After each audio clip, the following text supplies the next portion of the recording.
बिस्मिल्लाहिर्रहमानिर्रहीम। अस्सलाम वालेकुम रहमतुल्लाहि व बरकातुहू। सवाल भेजने वाले भाई का नाम है मोहम्मद फ़हद, डेरा इस्माइल खां से।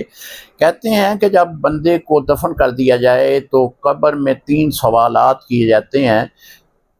जो उन सवालात का जवाब दे दे तो फरिश्ते कहते हैं कि दुल्हन की तरह सो जा।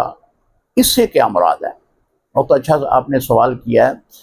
देखें, जब बंदे की तदफीन की जाती है, मुसलमान बंदे की, तो कब्र के अंदर अल्लाह के हुक्म से 2 फरिश्ते आते हैं। एक का नाम मुनकर है, दूसरे का नाम नकीर है।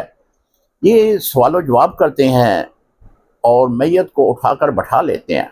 उसमें सवाल पहला जो किया जाता है, मन रब्बो का, माँ दीनों का, माँ कुन तो तकूल बेहक के हाजर रजल, बता तेरा रब कौन है, तेरा दीन क्या है, तो रसूलुल्लाह सल्लल्लाहु अलैहि वसल्लम के बारे में तो क्या कहता है।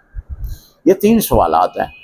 अब अगर वो साहिब कब्र इन सवालात का जवाब दे दे ठीक, तो उसे खुशी होती है, फर्रत होती है, वो झूम उठता है और कहता है कि फरिश्तों मुझे इजाज़त दो, मैं अपने घर वालों को बताऊं कि अल्लाह ताला ने मुझे कब्र के इम्तिहान से पास कर दिया है, मैंने अपने सवालात के जवाबात दे दिए हैं।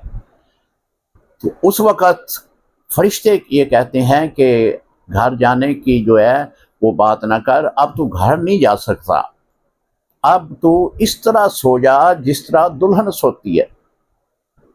तो इस पर जो बात की गई है हमारे उलमा ने, वो ये है कि दुल्हन जब पहली रात होती है तो बेफिक्र होती है, उसको फरत, सुकून, हर तरह का आराम खामद के कमरे में मिलता है, तो वो बड़े सुकून के साथ सोती है।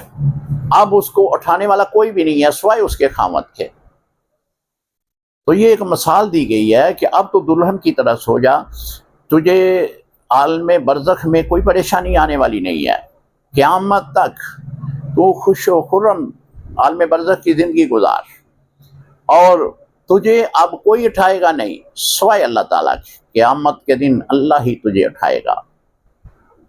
अस्सलामु अलैकुम रहमतुल्लाहि व बरकातुहू।